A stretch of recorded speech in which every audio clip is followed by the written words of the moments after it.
investigated reported disturbance at Acer Plaza? 10-4 dispatcher, verify address. That's Acer Plaza. Repeat, Acer Plaza.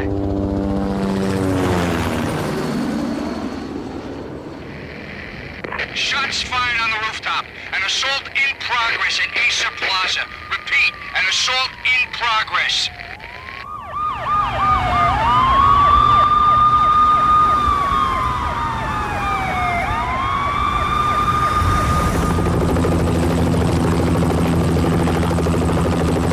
It's a war zone down here. 1085 dispatcher, need additional units. Additional units now. Officer in danger. Officer in danger. 10-5, please repeat. 10-5, all units, emergency. Officer in danger. Acer Plaza. Repeat, Acer Plaza, all units. They were all dead. The final gunshot was an exclamation mark to everything that had led to this point. I released my finger from the trigger, and then it was over. Sense of it, I need to go back 3 years. Back to the night the Payne started. On the force back then, NYPD, Manhattan, Midtown North Precinct, Hell's Kitchen. So when are you coming to work for me, Detective Payne? You'd make me work undercover in some hellhole. Sorry, Alex. Michelle and the baby come first. See? My last smoke. It's bad for the baby. That's you, Max. A regular Boy Scout. See, Alex.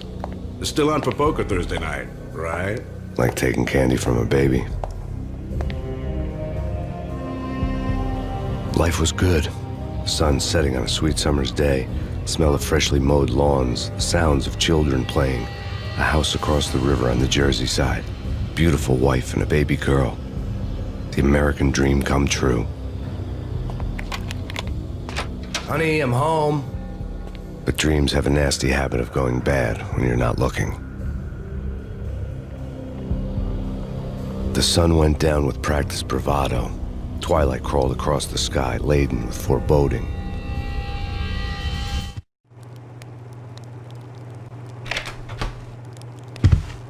Michelle, honey, anybody home? I didn't like the way the show started. They'd given me the best seat in the house, front row center. Been tattooed on the wall, a map of things to come. It was a poison syringe, a magic tag full of diabolical meanings.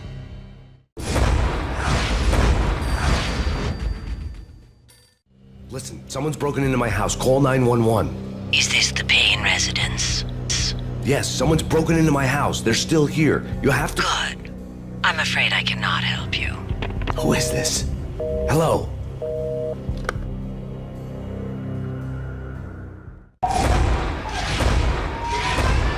Michelle!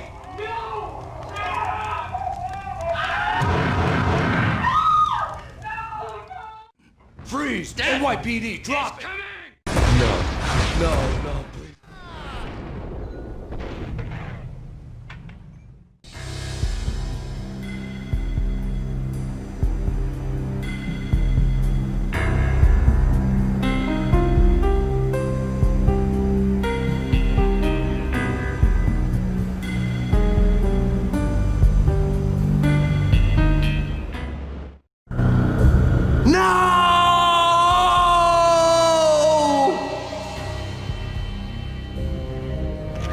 That was 3 years ago.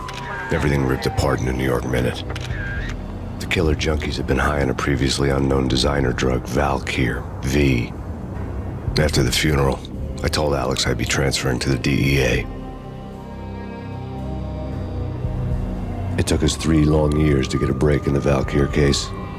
Then, finally, 2 months ago, a dime dropper tipped us off that Jack Lupino, a mob boss in the Punchinello crime family, was trafficking. I went undercover, infiltrated the worst mafia family in New York. I came in from the cold and the dark. Outside the city was a cruel monster. I've been slowly working my way from the small time to the big fish, trying to get to the source of the drug. Alex and BB were my only contacts in the DEA, the only ones in this decrepit city who knew I was down here. BB here. Something urgent has come up with Jack Lupino. You need to meet with Alex immediately at the Roscoe Street station. I hadn't had a face-to-face with Alex since I'd gone undercover. Outside, the mercury was falling fast. It was colder than the devil's heart, raining ice pitchforks as if the heavens were ready to fall. Everyone was running for shelter like there was no tomorrow. It didn't get any better when I got to the subway. The feeling hit me like a point-blank shot straight in the face. Something was not right about this. My Beretta stirred nervously under my coat, but the train doors had already shut behind me, and I was in for the ride. Next stop, Roscoe Street Station, and Alex.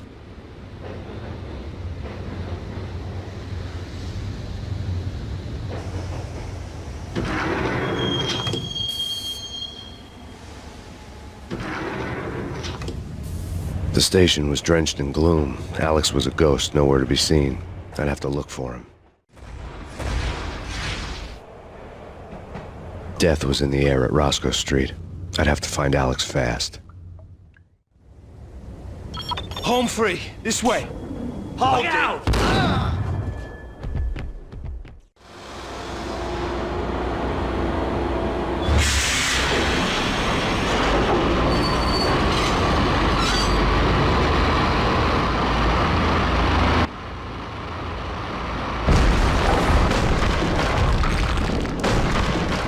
So much for being. The door led to an abandoned part of the station, closed off since the early 40s.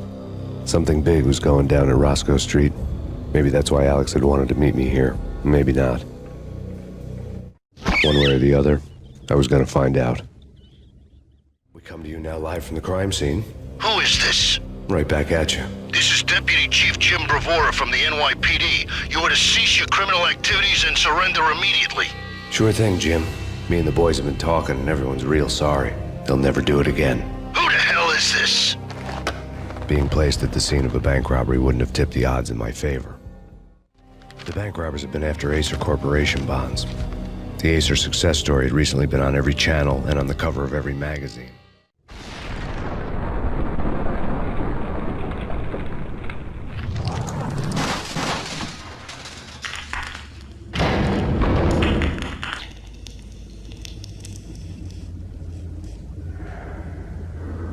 Hold it! Max! Jesus, you almost gave me a heart attack! I nearly shot you! Alex, am I glad to see you. What the hell's going on? There are more corpses here than at the city morgue! It's an armed robbery, a tunnel job straight to the Roscoe bank vault through the old station wall. Is this why? This is Lupino's gig? This is Lupino's doing? Lupino's men? Really? You sure know how to pick a place? Can you get through? No, it's locked. We gotta get out of here. If it's Lupino, it's... Alex? Alex! There was nothing I could do. He was dead. I could tell by the empty, accusing stare of his eyes. Alex had kept me relatively sane for the past 3 years. Now I didn't know how I felt. Somehow he had stumbled upon something big and ended up stepping on Jack Lupino's toes. Lupino ran his racket of sex, drugs, and contract killings from a sleazy hotel in a slum block of tenements. The NYPD was closing in. I could hear the sirens. Their wail was a crescendo. Lupino thought he could get us by taking Alex out and leaving me to take the fall for it. All he had gotten was my attention. I went for the hotel first. It was a sad old thing with flickering lamps and faded colors, cheap mobster punks and tired-eyed prostitutes. I walked straight in, playing at Bogart, like I'd done 100 times before. The place was run by a couple of murdering mobsters with shark smiles. The Finito brothers. Ladies and gentlemen, it's the Payne in the butt. Payne to the max. You're killing me. Did you make that up yourselves, or you get some wino downstairs to come up with it? Don't answer that. A rhetorical question. I got something for the boss. Lupino around? That kind of depends on who's asking. A friend or a junk squad plan. Don't answer. It's one of them, how do you put it, rhetorical questions. Lupino ain't here, but he says bye. Lupino wasn't in his cheap hotel. Instead, I ran into the Finito brothers. My cover had been blown. The door slammed shut behind me, and then I was dodging bullets like raindrops. Payne in the butt. Ha ha! Payne to the max. I had met Lupino only once. The gangster ran all his rackets through his right-hand man, Vinny Gognitti. Gognitti was a high-strung whiner on the verge of breaking apart, like an overamped Energizer bunny. He had the brains to run the business, but he lacked the balls, always falling short, taking his frustration out on underage addicts and call girls. The V deal goes down at your hotel. Jack's exact words, quote, "Vinny, you're in charge of this one," unquote. Rico Muerte's coming to see it through. Anything goes wrong and everybody's gonna get dead. Goes double for you.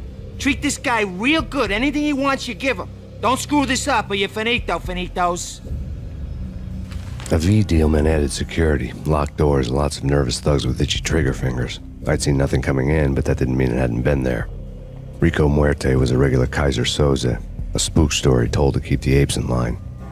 313. The Finitos had scribbled Muerte's room number on the note's margin. Tonight, the city's fight against the nightmare drug Valkyr took a turn for the worse, as DEA Special Agent Alex Balder was found brutally slain at the Roscoe Street subway station. A suspect was seen leaving the site only moments after the shots had been fired, and the NYPD is currently in pursuit of Max Payne, a repeated felon believed to be armed and extremely dangerous. And now the weather. The worst winter storm in recorded history continues to pound the city. Our investigation had turned up nothing to link Angelo Punchinello, the head of the Punchinello family, to Valkyr. All tracks had ended with Jack Lupino. The letter in Muerte's room was signed by the Don himself. It was the first hint that the Kingpin knew what was brewing inside his syndicate. The trouble you got into after the Chicago screw-up. The Punchinello family bailed you out. You have been waiting for a chance to pay us back. One of our trusted boys has a monkey the size of King Kong on his back. We need your special skills for backup on a major deal. Collecting evidence had gotten old a few hundred bullets back.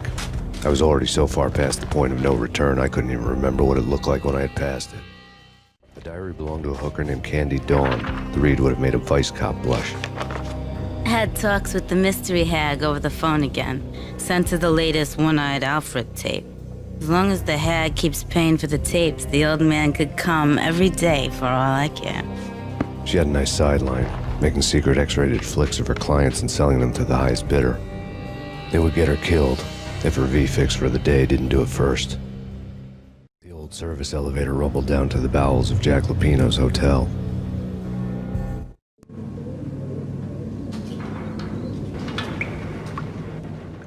A winter storm warning is in effect in the whole tri-state area, as both freezing rain and heavy snowfall continue. Many roadways are already closed, and people are advised to stay indoors. The severe blizzard has ravaged New York for 3 days now, with no end in sight.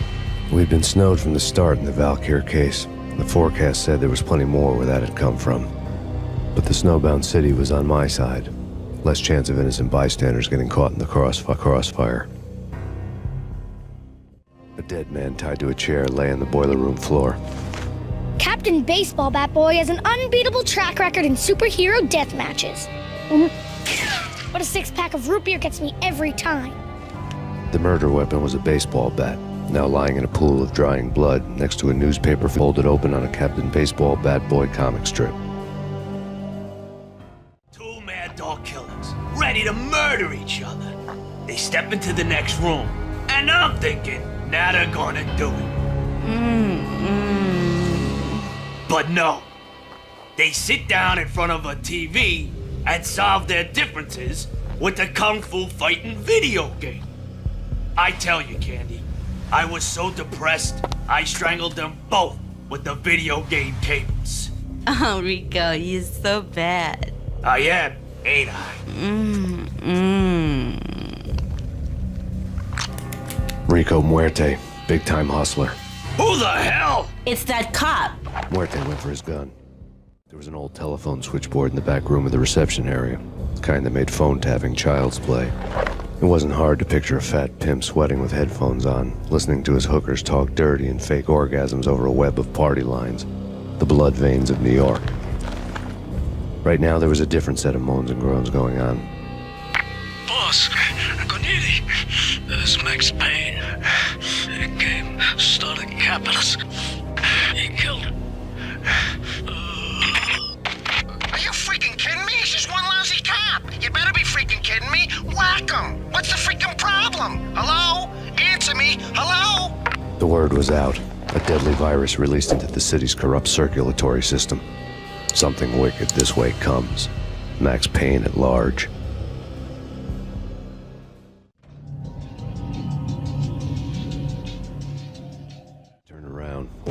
blow town. That would have been the smart thing to do. Guess I wasn't that smart. Lupino's tenement buildings were a seedy hangout for all kinds of sleaze. A liquor store, a pawn shop, a laundromat full of mobster bookies and loan sharks. The list went on. The how and why of it was a mystery to me, but they knew I was a cop. They knew I was coming, and they were going to get real trigger-happy about it. I got to see Lupino's hangout all lit up. A bomb went off, turning snow into liquid gold. A pillar of fire lifted the remains of a car straight up into the air. The flames were highlighted on the hood of a black Mercedes-Benz as it coasted down the street real slow, as if the driver didn't have a worry in the world. I got a good look at the man riding shotgun. It was Vladimir, the head of the local Russian mob, the fly in Don Punchinello's soup. The ringing in my ears was the sound of a mob war being waged.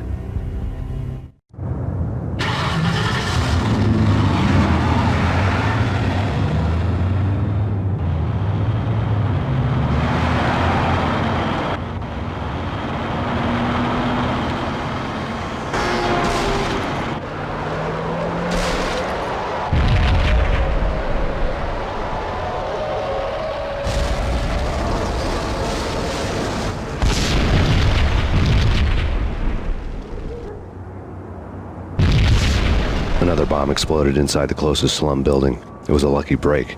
The goons inside were spooked, but luck always came with a price tag. More bombs could still be ticking inside, and the cops would already be on their way.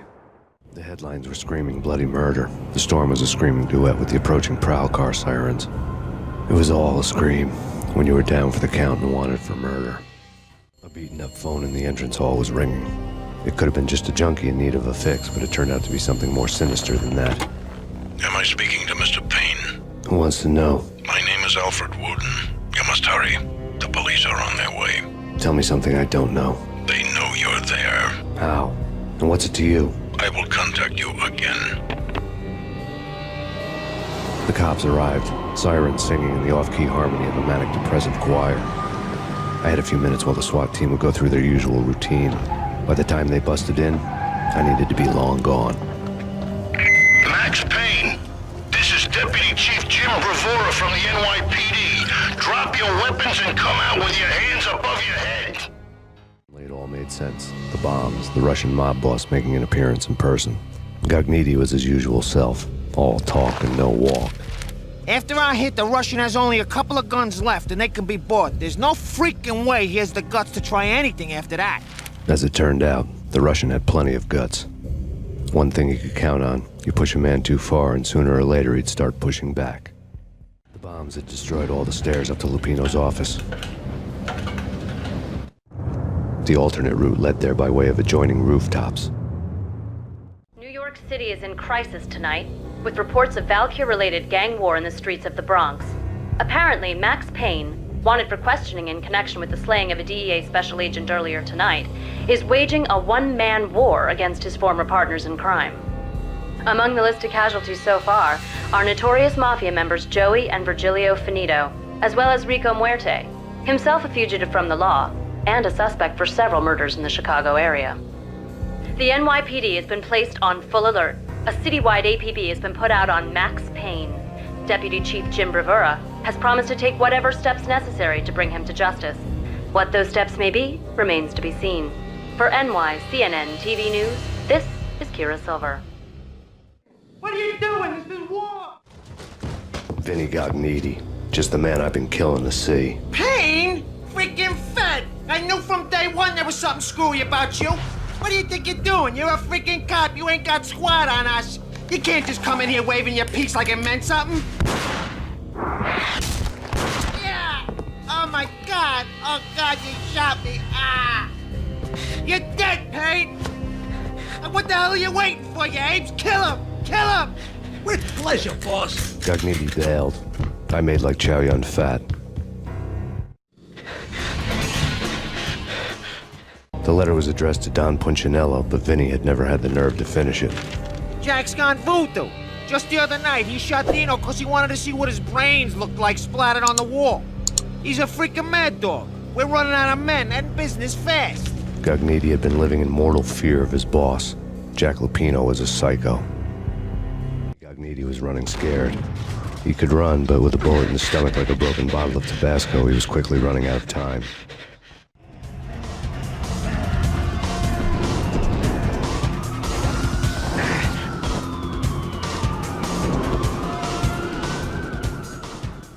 This was my second train ride of the night. The way it started didn't promise anything better than the last one.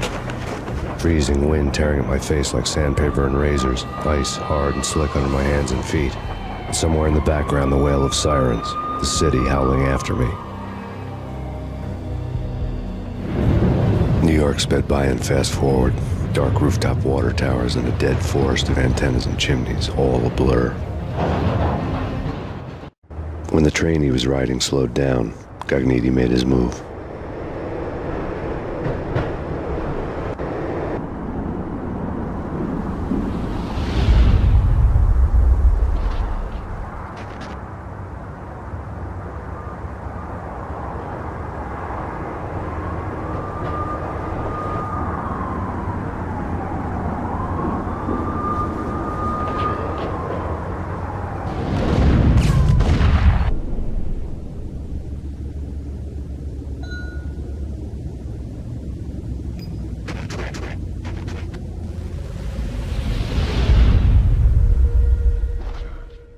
It's Payne! He's coming down the stairs! Shoot the bastard! Okay, boss, you got it. No problem.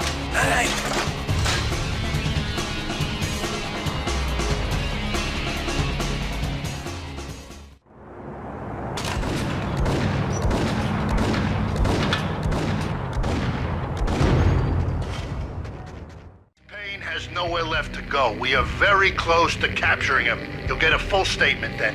Right now, I've got better things to do, ma'am. That was Deputy Chief Jim Bravura from the NYPD with no further comment at this time. Apart from his suspicious food habits, I figured Bravura to be one of the good guys.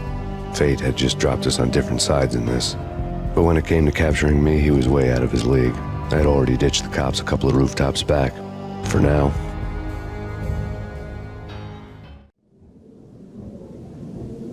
Open, goddammit! Payne! I'll kill you, you lousy freaking... Gagniti ran out of steam in a dead-end alley with steam boiling out of the sewer grates like all the fires of hell were burning high beneath us. It was shakedown time. Where's Lupino? Screw you! Bad start, Vinny. Ah! Police brutality! I rate pretty high on that. You can't just hurt me in cold blood? Just keep telling yourself that. Listen good, Candyman. I'm not gonna be anybody's fall guy. I want to know where your boss is hiding. There was no glory in this. I hadn't asked for this crap. Trouble had come to me in big dark swarms. The good and the just were like gold dust in the city. I had no illusions. I was not one of them. I was no hero. Just me and the gun and the crook. My options had decreased to a singular course. I'll tell you, just don't hurt me no more. Lupino's at Ragnarok, the nightclub. Book me, take me in, haul me to the freaking jail, just don't hurt me. Your rights will be ready at your funeral. Rock was Lupino's private nightclub, a den of drugs built into an old theater. I knew what waited inside. V had junkies ready to explode in random acts of senseless violence, and Lupino's goon squad, the worst stone-cold killers this side of hell. Ragnarok was as inviting as a headache, flickering and flashing to a machine gun beat. The belly of a nightclub was a gothic theme park that began with bondage games and led to the nasty stuff from there.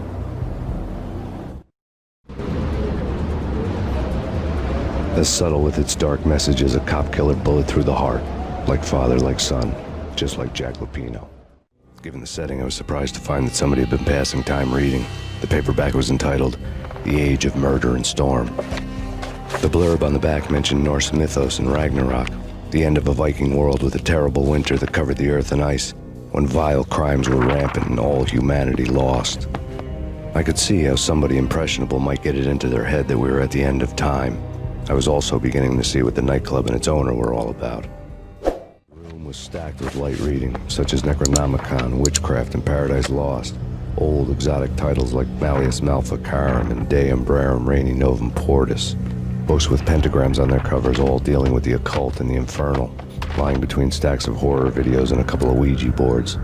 The only thing I could take seriously was the thought of Lupino taking it seriously. He had been spending a lot of time getting intimate with the guy downstairs. The backstage area led to Lupino's inner sanctum. The hot air inside was like an invisible wall, thick with incense and something else, a sickly sweet smell that made you gag. This was the rotten core of the Big Apple. Lupino lurked somewhere ahead, like a spider at the center of his web, waiting. Janello had threatened Lupino in writing. The note had been torn to pieces, bloody fingerprints all over them. Don't want you to think that one of my boys is not playing with a full deck. Shape up, Jack. We are running a business here. I'd hate to send the trio to strong-arm you. The trio were the Don's notorious henchmen. It was obvious that Lupino hadn't been intimidated by the threat.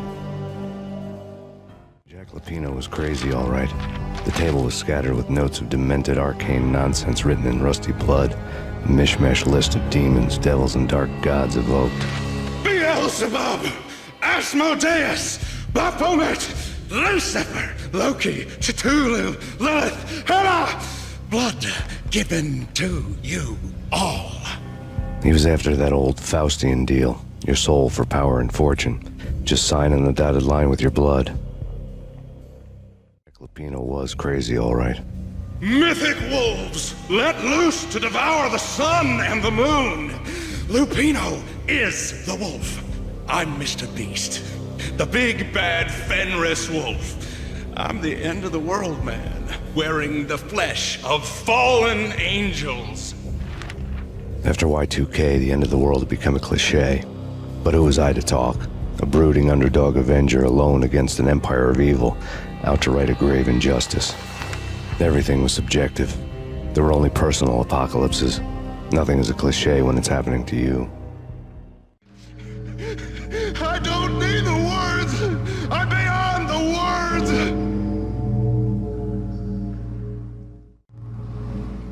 I had known there'd have to be a catch in it somewhere, and this one was the Empire State Building of catches.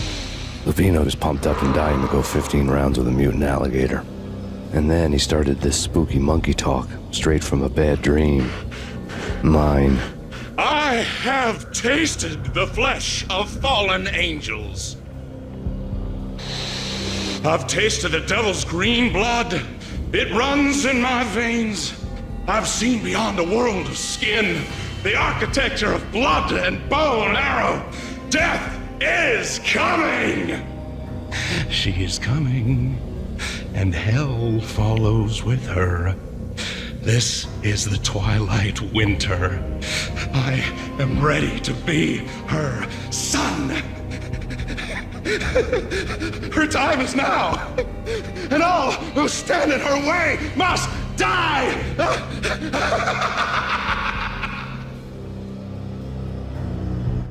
Die! You'll die! You'll die! Now! Lupino finally went down. I wanted to make real sure he'd stay that way. V was a bad monster. Turned them into friggin' zombie demons from outer space. I think he's dead already. Huh?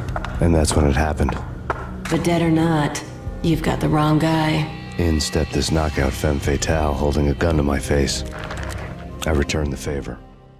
Lisa Punchinello. Lisa Punchinello was the Don's wife. Mona Sachs, Lisa's evil twin. Your safety's off, evil twin. You might hurt someone with that gun of yours. Lisa's the damsel in distress. I'm the professional. I'd blow you away without batting an eye. Sure, and you can check out my credentials splattered all over this joint.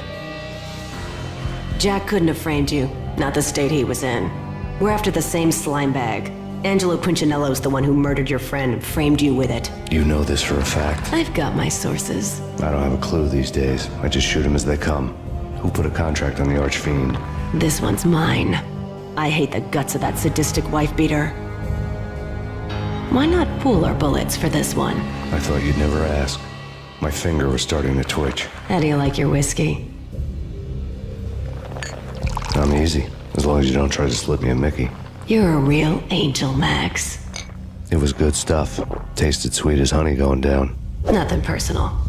Can't risk you going berserk to getting Lisa killed.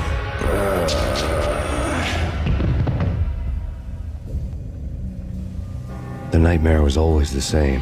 Violent shapes moving in darkness, old and ugly.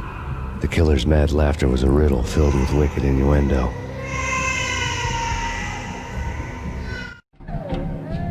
Somewhere, the baby was crying. We found you snoring next to Lupino's corpse. The Payne family. Happiness captured in a Polaroid moment. I had thought it would last forever, till death do us part. I didn't want to think about it. As long as I didn't, it could never happen. But I had broken my own rule. The thought had already slipped in. Fear was rusty needles poking at my brain. Cold and scaly, it slithered down my chest. Alex and I had a few moments of glory between us. Crime-fighting comrades, the best in NYPD DEA collaborative team. Good-hearted macho bullshit like that. I would have given anything to have him here as my backup. No such luck. No luck at all. No, please, God, no. Slice them, dice them, shoot them full of holes, blow them to bits, vaporize them, disintegrate them. No matter what you do, they'll still be back. Michelle was working part-time in the district attorney's office. Her diary was open on today's entry. Her handwriting all pretty curves. An army dossier found its way to my desk yesterday. Valhalla? Isn't that a Norse myth? Something about Vikings? I tried to tell Max about it, but he was busy, that cute frown on his brow. Guess it's nothing, just a mix-up at the courier service. From now on, I would always find time for her. It was a hollow promise. Too little, too late.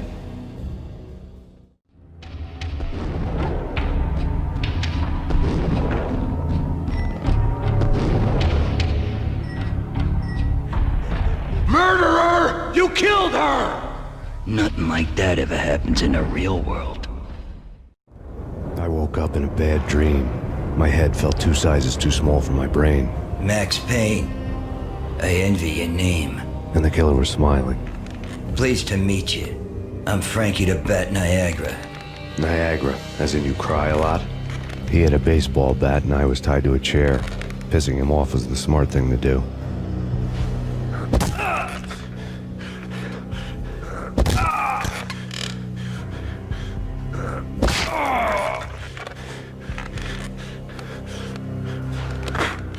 Nothing wrong with a little laugh now and then. Take me, for example. I love to watch cartoons. Cartoon violence is a fascinating thing. Let's take a break. I need to take a leak and maybe grab a cold one at the bar. Don't worry. I'll be back to finish this off. And then, it's checkout time. You play, you pay, you bastard. He swaggered out, and the door clanged shut behind him, locks clicking into place. Everyone makes mistakes. Mine hadn't been to crack jokes about the goon with the bat. He'd have cracked my skull regardless. It hadn't even been to trust a girl with a gun. I had blindly gone after the first bad guy on my hit list when I should have been aiming further up the ladder, at the head of the Punchinello family. I couldn't bring myself to be pissed at Mona. Guess I had a soft spot for a pretty face.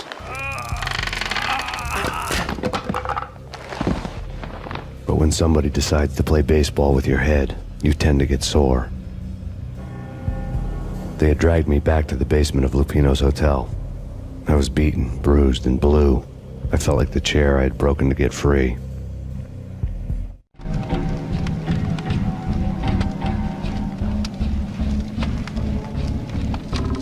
All I had was Niagara's bat, sticky with my own blood. Frankie had left his calling card, a Captain Baseball bat boy strip, next to a sewer passage filled with bodies. You'd better not mess with Captain Baseball Bat Boy. Even my arch enemy, Bicycle Helmet Girl, swoons at the sight of me. Aha! There were enough corpses to put a mass murderer to shame. The men in blue had come and gone. They had decorated the place with chalk outlines and tied it together with yellow tape. The cops who had stayed behind were dead.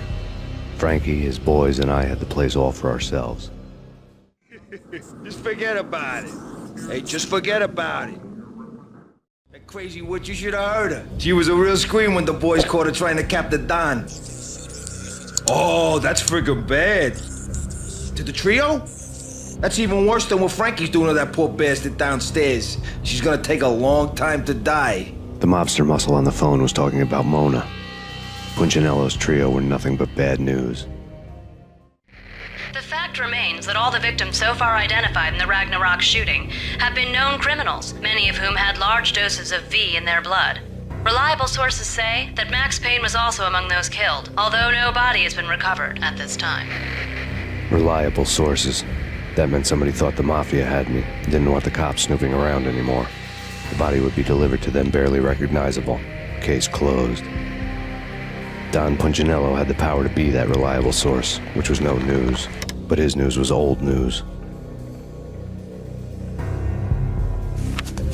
Framing me hadn't been enough. Don Punchinello had put a hit on me. He wanted me dead, and it had been important enough for him to give written instructions to Frankie about it. Max Payne should die like a dog for the trouble he's caused. Frankie, I know I can trust you to give this matter the dedication it needs. The hotel bar was fast developing quite a history. True to his words, Frankie was there, having a beer. Jesus Christ. How the hell did you get loose? Got bored waiting. Thought, what the hell, we could just as well finish this here. Thank you. You've been a lovely aunt. Had enough? I don't play with girls anyway. Unfair! I spotted the tail as soon as I left the hotel. A big black Mercedes. I had seen the car before. That time it had heralded impressive explosions. Vladimir was back. Bang. You're dead, Max Payne. I might have laughed if I remembered how. What's this supposed to be? Cops and robbers? Look, you want something with me? Get in line. Peace, man. Relax. You know you are a real news item. Armed and dangerous. I am going to make you an offer you can't refuse. I've always wanted to say that. It's a bum rap. I've been framed. Well, that's a moot point. Whatever you did or did not do, I'm sure you had good reason for doing it. Want to hear me out? I'm listening. Punchinello messing with V is bad for business all around. But that's not all. There is this guy, Boris Dime, used to pull jobs for me. He's the captain of the cargo ship Charon. Now the bastard turncoat has gone over to the other side, Punchinello's. The ship's loaded with high-res hardware, guns, my business. If Punchinello gets hold of that cargo, he's won and I have lost. And you'll have your work cut out for you. If you want to get to Punchinello, you'll need heavy-duty persuaders. I am just the man to get them for you. Change the ship back under my flag, maybe pop 2 in the traitor Dime's head while you're at it. You'll get enough guns to start the apocalypse. You in or out? Let's get this show on the road. Vladimir was one of those old-time bad guys with honor and morals, which made him almost one of the good guys. None of us was a saint. The Brooklyn riverfront was a maze of rusty containers, sharp-boned cranes looming up from the snowstorm. On a night like this, you couldn't help but think of the dark army of dead men sleeping with the fishes, cement shoes in line. No Minotaur lurked in this labyrinth, but somewhere out there, on the clanking deck, Rico Muerte had come to town to do more than just sort out family troubles. Exhibits number 1, 2, and 3. Briefcase of money, a sniper rifle, and an envelope with one word neatly printed on a folded piece of expensive paper. Mayor. It didn't sound like a mafia contract at all. It was too cold and too to the point. Rust had crept over the sides of the cargo steamer a long time ago. Boris Dime would be on board. I'd have to smoke half of his crew to even get near the gangplank. The guns were probably being kept in the hold, buried amidst the rats and oily water. Angelo Puccinello here. Angie, tell me, how much did Dime cost you? I bet it was more than his name. Max Payne. Right the first time. You're dead, punk. You sure you're not confusing me with Boris here? But you are right, of course. Pretty soon we should get together and have a talk. You son of a... Pissing Punchinello off was a dangerous game, but when people get mad, they make mistakes. I should know. That's where I wanted Punchinello, mad enough to trip over his own feet, preferably into a grave.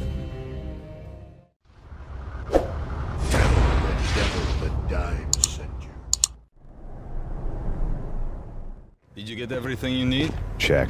I owe you. Anything you need. This is my solo. When I'm through, Punchinello won't be anybody's problem anymore. Clear as vodka. But anytime you get between a rock and a hard place, just whistle. This could be the beginning of a beautiful friendship. You really get a bang out of this big-time gangster act, don't you? Even with all this firepower, I figured I couldn't get to Punchinello at his manor. I could only hope that he wouldn't pass a chance to hear me beg, to see he's won. This is Max Payne. I want to cut a deal. Payne, you're a dead man. That's what everybody keeps telling me. I got your ship and her cargo. I want to meet. No pain, no gain. Capiche? You know my restaurant? Yeah, I know it. 1 hour. Punchinello's restaurant had seen better days. Snow was falling like ashes from post-apocalyptic skies, but that was outside. Things would soon get hot in the Don's restaurant. I knew it was a long shot, Angelo Punchinello actually showing up, but there was no crime in hoping. Vlad had seen my smoke signals. The Mercedes was revving to go, almost drowning out the Banshee wail of the sirens. You coming? We'll drop you off at the Punchinello Manor. Sounds good to me. When this is over, look me up. I could use a professional like you. I'll keep that in mind. The night groaned with cold. The garden lights flickered nervously. In their light, the falling snow was dead white before the darkness ate it up. I had heard the stories. The trio were mad dogs. They'd have hung the heads of their enemies over the manor gates if the capo had only let them.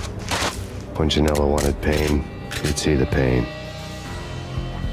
The trick in my situation was that there was no trick, no matter what the movies tell you. No rules, no secret mantra, no roadmap. It wasn't about how smart or how good you were. It was chaos and luck, and anyone who thought different was a fool. All you could do was to hang on madly, as long and as hard as you could. Someone had graciously left the back door open for me and killed the guards. My money was on Mona. I knew the trio would be standing between me and Punchinello. I had read their rap sheets, thick as phone books. No one would be walking out of here alive. The numbing cold of the broken night had followed me in. Upstairs, the trio tangoed down the manor halls to the silent rhythm of their murderous hearts, the blood of their victims rust on their lips. Vince Mugnano, Pilot Providence, a.k.a. Big Brother, and Joe Deadpan Salem. The pistol was a frozen lump in my hand, piercing the skin, gnawing me to the bone. Someone hadn't enjoyed the Don's hospitality. Someone with a flair for the dramatic. Someone who had let herself out of a locked cell and past a couple of armed guards. My thoughts were on Mona again. I could only hope she was a good enough gambler to walk away while she was still winning, before she'd run into the trio. The word on Lisa Punchinello was that she was a bit of a witch. The tarot cards on the kitchen table fit the picture. They weren't my kind of cards, but I was willing to take a crack at the hand Mrs. Punchinello had dealt. The first card was the tower. Maybe that was supposed to be the manor. It got easy after that. The devil was the master of the house, and death was me, coming for him. You're a real angel, Max. I couldn't tell whether it was Mona or her sister. The body was a mess. The sick bastard had really gotten a kick out of it. Seeing her lying there got me thinking about another woman's body on another bed. Got me thinking about a fallen cradle. Max Payne. Talk to me. Alfred Woden. You've got company. An armed helicopter just landed on the manor grounds. You must hurry. The more the merrier. Outside my door. Hurry. He's coming for me. You gotta hurry. Please. I could hear Punchinello on the phone begging for help. He should have been saying his goodbyes.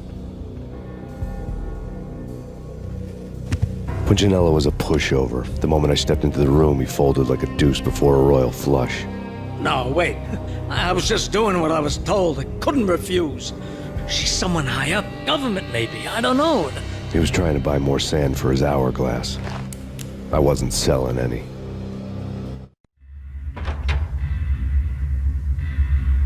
No, I told him not. Don't move. Game over, Max Payne. I could tell when I was outgunned. It was time to take another beating. The mystery witch was a real barracuda. Trouble on dagger heels, a smoking assault rifle in her hand, and an army of killer suits behind her. How sweet. I get to kill two birds with one stone. Sooner or later, it was going to catch up with you. Mr. Payne, it's time to show you the benefits of my brew. Be a good boy now. You'd find that Lady Luck was really a hooker. You were fresh out of cash. Gentlemen, we're done here. Take me to Cold Steel. She had just given me an OD of Valkyr. I could feel green fire eating my brains. They turned to steam. They did a fade on me. I'd never had a chance. The witch had got me just as sure as if she put a gun to my head and pulled the trigger. The shadows rushed me, bruised mugshot faces hungry for revenge. They knew my weak spots and closed in for the kill. The floor turned into a vortex of green blood. I fell. Flesh of fallen angels. There was something disturbingly familiar about the letter before me. The handwriting was all pretty curves. You're in a graphic novel. The truth split my skull open, a glaring green light washing the lies away. All of my past was just fragmented still shots, words hanging in the air like balloons. I was in a graphic novel. Funny as hell. It was the most horrible thing I could think of. Bartender is shiny stuff and dreams are made of stooped necromancers. He sings like a banana wrist, having strayed too close to the constellations on their shaved skulls. There was a bad line in a prank call. Someone spouting insane babble. I couldn't make sense of it. But I had an overwhelming sense of deja vu, and the caller's voice sounded oddly familiar. There was something disturbingly familiar about the letter before me. The handwriting was all pretty curves. You're in a computer game, Max.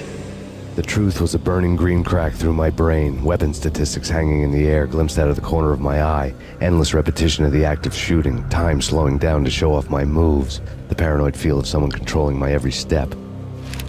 I was in a computer game. Funny as hell, it was the most horrible thing I could think of. Don't lose it. It's Valkyr. The drug. Snap out of it. Try to remember. It was a bad line in a prank call, someone spouting insane babble. I couldn't make sense of it. But I had an overwhelming sense of deja vu, and the caller's voice sounded oddly familiar.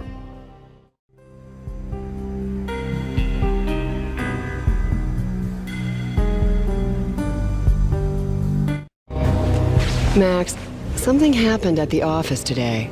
A strange memo. Something about Vikings.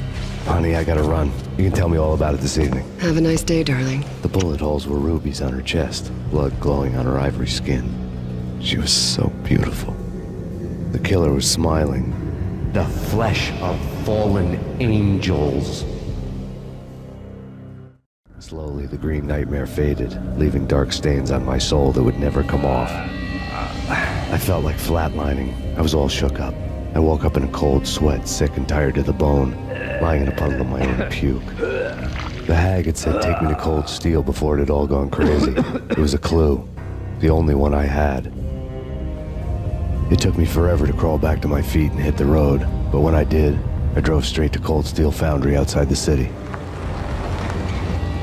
There was a whole lot of action around the place for a freezing winter night. Trucks coming and going, men running. I had the drop on the mystery witch. She thought I was dead. I was on her blind side. I was going in. The bad trip had put me in a crazy mood, adrenaline pumping through my aching veins. Staggering on the mill roof in ice and snow and wild wind, I was a ninja. My kung fu was strong. I wasn't kidding anybody. At best, I was Superman on Kryptonite about to fall through a skylight, down to where it was all going down. A half-abandoned industrial area in the middle of nowhere. The factory was a perfect front for any number of illegal activities.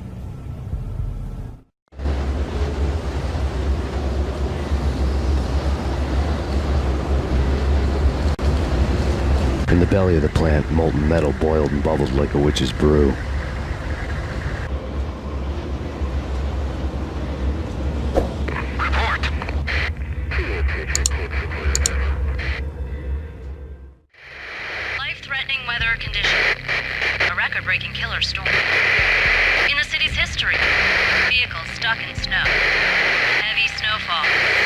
forecast shows severe weather is expected to continue.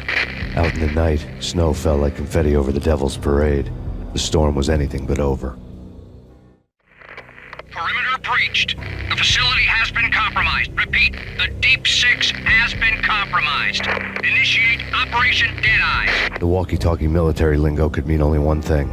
They were getting ready to destroy the evidence and vanish into the night. I was so close. The hidden truths were just around the corner.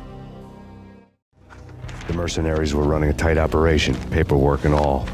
Merchandise missing again. A chemist had tried to smuggle it out for his own private party. Locked him up in cell B7 in D6's old test facility to wait for proper processing. I was close enough to hear the secrets, just beyond the next doorway.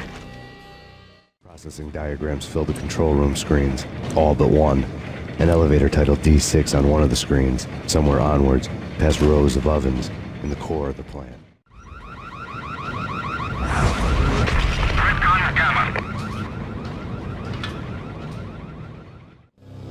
I had taken on the role of the mythic detective, Bogart as Marlowe, or as Sam Spade going after the Maltese Falcon to unravel all the mysteries.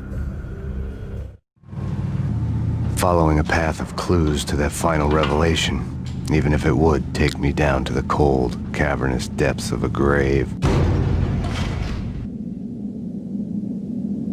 You can't do this! My men are still inside! Do you have any idea why this is called Operation Deadeyes?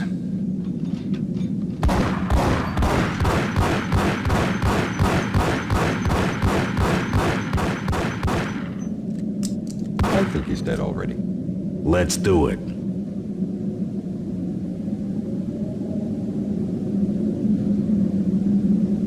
Attention all personnel. The self-destruction sequence has been initiated. There was an old army bunker under the steel mill. I knew the military plaque on the floor. I had seen 1,000 variations of the insignia on crumbling brick walls everywhere in the city. The sword replaced by a syringe. Project Valhalla, V for Valkyr, V for Valhalla. All of a sudden it read like a crackpot conspiracy theory. Top secret. Project Valhalla. U.S. Army.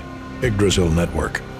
Valhalla, the otherworldly place in Norse mythology where the bravest heroes spent their afterlife feasting and fighting forever, their wounds miraculously healed night after night.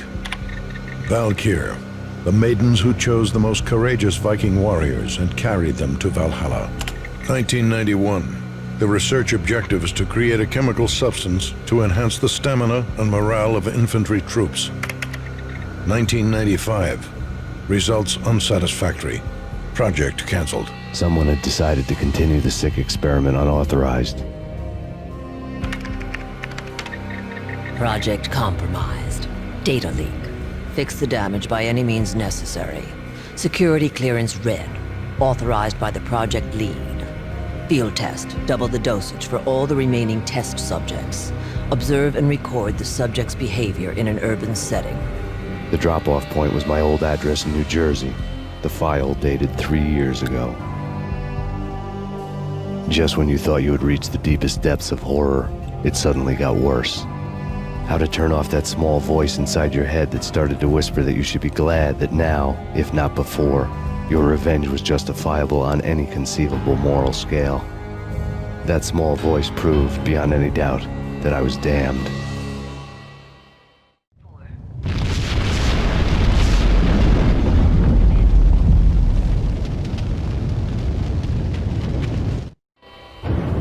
Piece together a jigsaw, and the final picture is you finishing that same puzzle. A mad, green-eyed killer standing behind you. An urban legend come true. The Project Valhalla test subjects had been the mad junkies who had murdered my loved ones. The rest was simple body count math. It all pointed to her. Ms. Valkyr. The factory went up in a fiery inferno behind me. All my leads were dead, turned to smoke and dust. I had lost my way. I hadn't slept in a million years. I felt thin as death. I've been living on an endless supply of week-old donuts. They were fuel for this crazy furnace inside my head. I couldn't remember when I had last seen the sun. I was on a permanent graveyard shift. When the darkness fell, New York City became something else, any old Sinatra song notwithstanding. Bad things happened in the night, on the streets of that other city, Noir York City. I was in an all-night diner, downing cup after cup of coffee that tasted like engine oil, when a new message from BB got me back on the killer track. What the hell happened at Roscoe Street? Maxie, I'm going out on a limb here. We need to talk this through, come up with a plan. 2:30 a.m., the Choir Communications Garage. The more I thought about Alex's murder and the frame-up, the more it felt like an inside job. I should have seen it coming.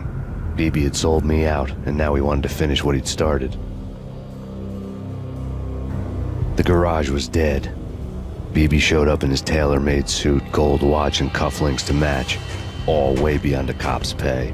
Maxie. Oozing suave charm, he was guilty as hell. What the hell does BB stand for anyway? Backstabbing bastard? Come on, don't be like that. Have a cigar. I don't smoke. Maxie, you have no idea how big this is. It's huge. You have no idea. I think I do. You're a bribe-taking bent cop who sold out his partner. Those mobsters in the subway were a dead giveaway. Hard to miss. Bet it was exactly like this with Alex. Up close and personal. You can't win this one, Max. No, but I can make damn sure none of you do either. BB turned out to be another cardboard cutout bad guy.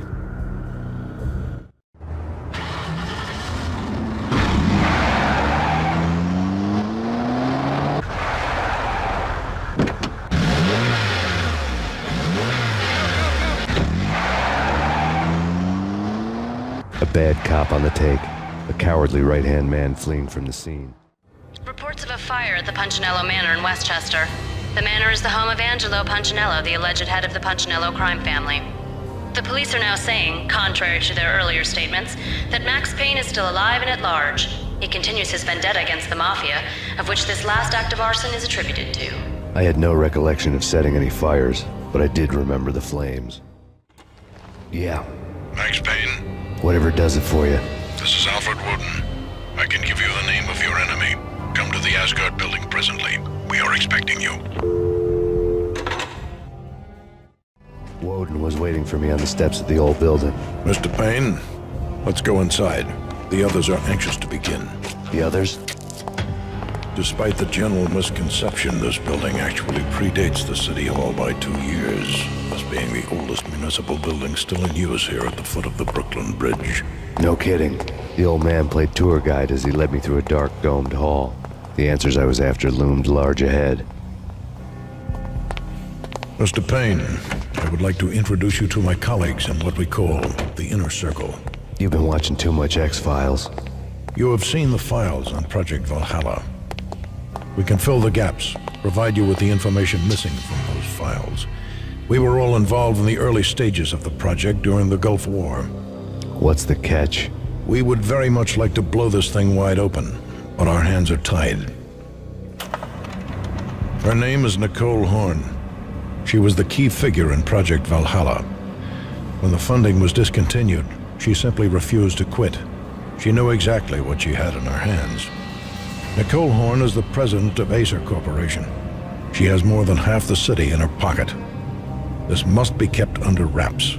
If you try to go public with this, we will deny any knowledge. We need you to take her out. Afterwards, we can protect you. Make all the charges go away. That was the cue for the killer suits to kick in the doors and swarm inside.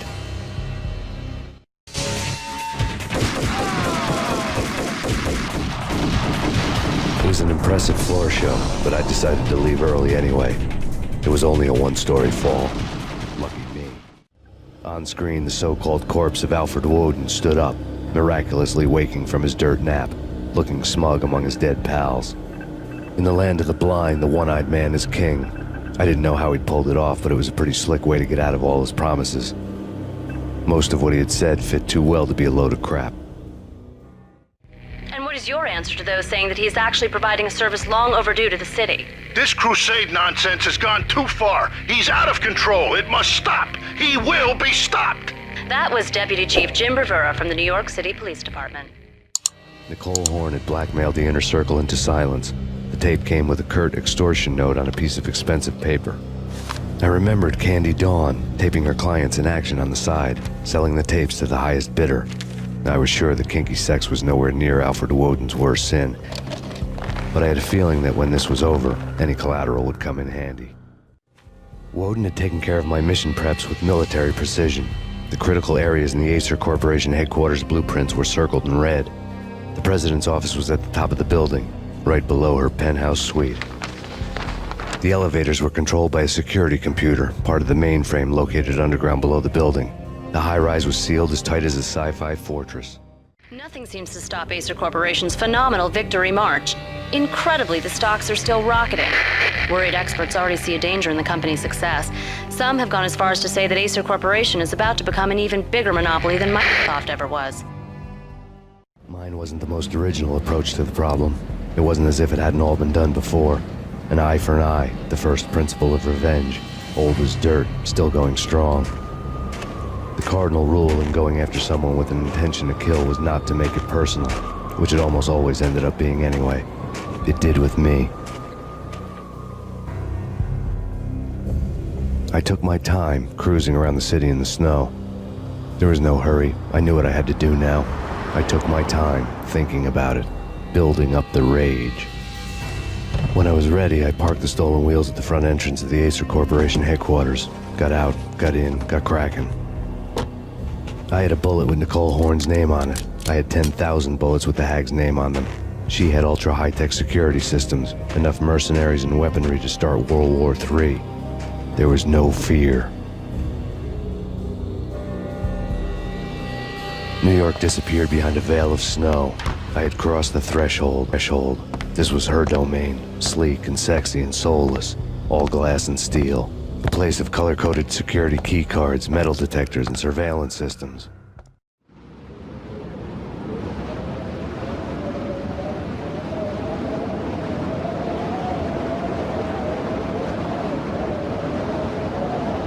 Colder than a walk-in fridge.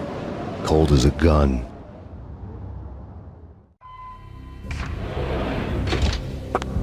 Mona, looking good. Max, we gotta stop meeting like this. It will be a cold day in hell before I let a narc cop stop me. Miss Sachs, do your job. Relax, Max. You're a nice guy.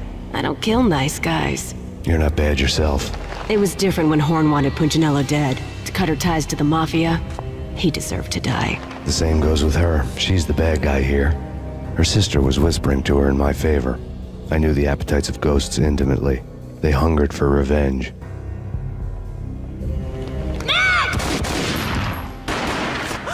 No! A gunshot boomed and she fell down in slow motion.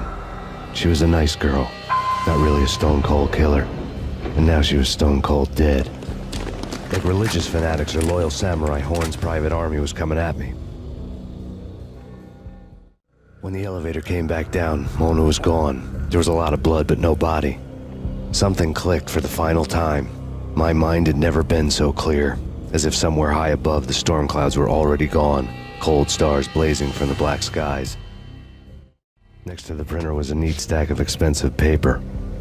Hacking through Horn's computer would have unearthed files of criminal plans, strategies for world domination, spy helicopter reports, illegal wiretap recordings, internet porno, all of the above. Take your pick. I really didn't care anymore. I had seen too much of it already. Valkyr had been meant to be a white-winged maiden that would lift you to a warrior's heaven, but it turned out to be a one-way demon ride to hell. The devil was in the drug. I knew. I had met him.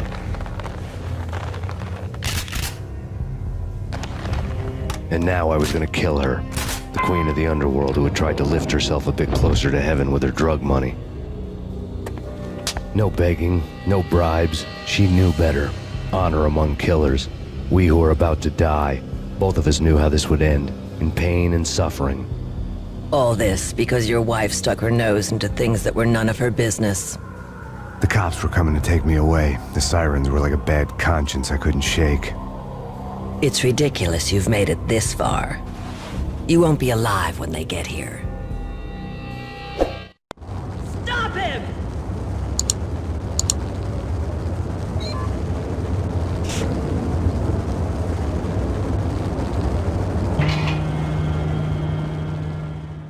The deaths of your wife and daughter were necessary. Inevitable.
had led to this point. I released my finger from the trigger. And then it was all over. The storm seemed to lose its frenzy. The ragged clouds gave way to the stars above. Max Payne, this is Deputy Chief Jim Bravura from the NYPD. We've got the building surrounded. Throw down your weapons and lie down with your hands behind your head. A bit closer to heaven.